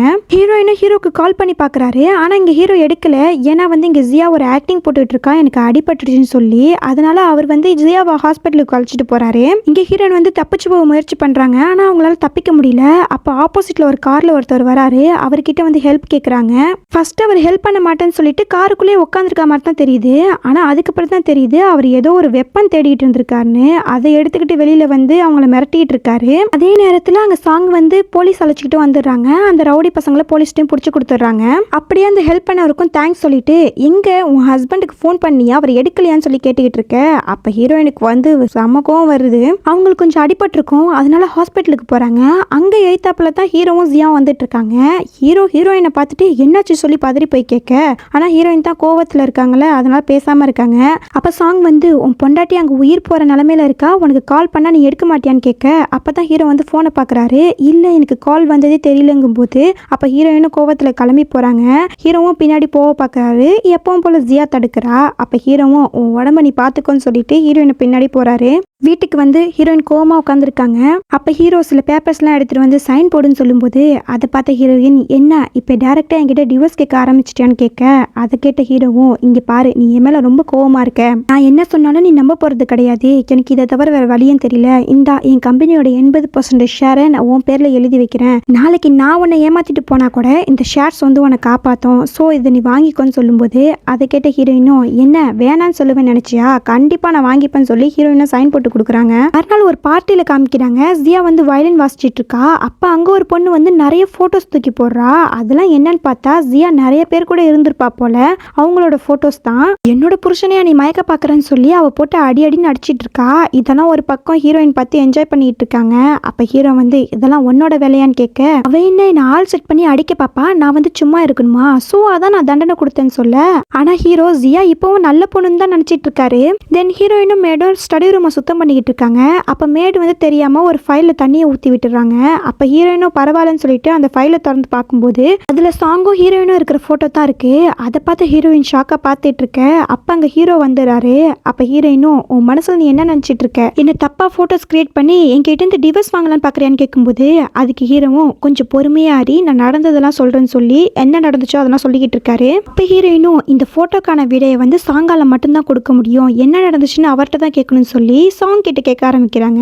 அப்ப அவர் சொல்றாரு இந்த மாதிரி நானும் நீயும் நல்ல ஃப்ரெண்ட்ஸ், இந்த போட்டோ வந்து 10 வருஷத்துக்கு முன்னாடி எடுத்தது, ஒரு நாள் நீ யாரையோ காதலிக்கிறதாவும் ப்ரப்போஸ் பண்ண போறதாவும் என்கிட்ட சொல்லிட்டு சந்தோஷமா போனேன், அப்புறம் கொஞ்ச நேரத்துல திரும்பி வந்து அழுதுட்டு இருந்தேன், என்னன்னு விசாரிக்கும் போது அந்த பையன் வந்து வேற ஒரு பொண்ணை லவ் பண்றான்னு சொன்னேன், சோ லவ் ஃபெயிலியர்ல ரொம்ப ட்ரிங்க் பண்ணிட்டு இருந்தேன், என்கிட்ட அழுதுட்டு இருந்தேன், சோ நான் ஆறுதல் சொன்னேன், அப்பதான் இந்த போட்டோவை எடுத்து வச்சிருக்காங்க, ஆனா பாரு 10 வருஷத்துக்கு முன்னாடி எடுத்த போட்டோ இப்ப எடுத்த போட்டோ மாதிரியே கிரியேட் பண்ணிருக்காங்க பாருன்னு சொல்லும்போது இதை ஹீரோ கேட்கும்போது செருப்பால அடிச்ச மாதிரி இருக்கு. அப்ப ஹீரோ வந்து 2 பேர்கிட்டயும் மன்னிப்பு கேட்கிறாரு. இத்தனை நாளா உங்க 2 பேரையும் நான் தப்பா நினைச்சிட்டேன், என்னை மன்னிச்சிடுங்க, என் பொண்டாட்டி என்னை மன்னிச்சிடு, இதுக்கு நான் என்ன பரிகாரம் பண்ண போறேன்னு தெரியல, வேணா என் பர்ஸ்ல உள்ள எல்லா கார்டையும் எடுத்து தரேன்னு சொல்ல, அதுக்கு ஹீரோயினும் வாங்க மாட்டேன்னு நினைச்சியா, கண்டிப்பா வாங்கிப்போன்னு சொல்லி எல்லாத்தையும் புடிங்கிறாங்க. இங்க ஹீரோ வந்து அசிஸ்டன்ட் கிட்ட ஜியாவை பத்தி விசாரிக்க சொல்லியிருப்பாரு போல. இப்ப அவங்க சொல்றாங்க, நீங்க நினைக்கிற மாதிரி ஜியா மேடம் கொஞ்சம் நல்லவங்க மாதிரி தெரியலங்கும் போது அப்பதான் ஹீரோ ஒரு விஷயத்தை ரிவீல் பண்றாரு. இந்த மாதிரி ஜியா 10 வருஷத்துக்கு முன்னாடி புள்ளி பண்ணப்பட்டா, அப்படி பண்ண வச்சதே ஹீரோயின் சொன்னா, நானும் ஹீரோயின் ஜெயிலுக்கு போக கூடாதுன்னு சொல்லிட்டு தான் அவளுக்கு இவ்வளவு நாளா சப்போர்ட் பண்ணிக்கிட்டு இருந்தேன். ஆனா எனக்கு இப்ப தோணுது, ஏன் அவ அந்த விஷயத்துலயும் போய் சொல்லியிருக்க மாட்டா, அந்த புள்ளி பண்ணான ஆட்கள் அவனை பிடிச்சிட்டு வாங்க, அவனை நான் விசாரிக்கணும்னு சொல்லும்போது அந்த ஆளையும் அழைச்சிட்டு வந்துடுறாங்க. அப்ப அவர் வந்து முதல்ல கேட்கும்போது அவன் உண்மையை சொல்ல மாட்டான், ஹீரோயின் தான் எல்லாத்தையும் பண்ண சொன்னாங்கிற மாதிரி சொல்றான். அப்ப ஹீரோ வந்து அந்த பாட்டில் எடுத்து அடிக்க போலான்னு போகும்போது உண்மையை சொல்லிடுறேன், ஜியாவா அன்னைக்கு நாங்கள் புள்ளி பண்ணது உண்மை தான், ஆனால் அது நாங்களாக தான் பண்ணோம். அப்போ ஜியா சொன்னா, இந்த மாதிரி நீங்கள் ஹீரோயின் தான் பண்ணான்னு சொல்லுங்க, உங்களுக்கு நிறைய காசு வாங்கி தரேன்னு சொன்னா, ஸோ அதனால தான் அந்த மாதிரி பொய் சொன்னோன்னு சொல்ல, இப்போதான் ஹீரோக்கு எல்லா உண்மையும் தெரியுது. ரியாஸுக்கு உடம்பு சரியில்லை போல, ஹாஸ்பிட்டலில் சேர்த்துருக்காங்க. அங்கே இவ வந்து நல்லவ மாதிரி நடிச்சிட்டு இருக்க, அங்கே ஹீரோ ஹீரோயின்லாம் வந்துடுறாங்க. அப்போ ஹீரோ வந்து அந்த வீடியோ போட்டு காமிச்சு, உன்னோட உண்மைகள் எல்லாம் தெரிஞ்சு போச்சுன்னு சொல்ல, என்னை மன்னிச்சிடுங்க, நான் உங்களை ரொம்ப காதலிச்சேன், அதனால தான் இப்படிலாம் பொய் சொன்னேன்னு சொல்லும்போது அதை ஹீரோவால் ஏற்றுக்கவே முடியல.